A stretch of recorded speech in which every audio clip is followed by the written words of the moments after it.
L'abbé Pierre, une figure emblématique de la lutte contre la pauvreté en France et fondateur du mouvement Emmaüs, fait l'objet d'accusations d'agression sexuelle 17 ans après son décès. Un rapport récemment publié par le cabinet EGAE qui lutte contre les violences sexistes et sexuelles a révélé que 7 femmes ont affirmé avoir été victimes de telles agressions de la part de l'abbé Pierre, connu sous son nom civil Henri Grouès. Ces révélations ont provoqué une onde de choc, particulièrement au sein de l'association Emmaüs, respectée pour son travail auprès des plus démunis. La direction d'Emmaüs a immédiatement lancé une enquête interne pour éclaircir ces allégations.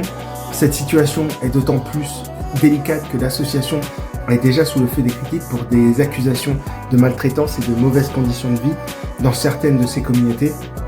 Le mouvement Emmaüs, fondé par l'abbé Pierre en 1949, compte aujourd'hui 122 communautés en France. Ces communautés offrent un refuge et un emploi modeste à des personnes en situation précaire.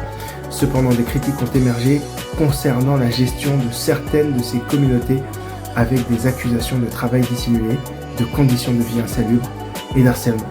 Selon les rapports, les faits d'agression sexuelle rapportés remontent à la fin des années 1970 jusqu'en 2005. Parmi les témoignages, une femme qui a souhaité rester anonyme a relaté des gestes graves imposés par l'abbé Pierre alors qu'elle n'était que mineure. La publication de ce rapport a suscité une réaction de soutien de la part d'Emmaüs International, Emmaüs France et la Fondation Abbé Pierre, qui ont salué le courage des victimes et affirmé leur volonté de faire toute la lumière sur ces accusations. Dis-moi ce que t'en penses en commentaire.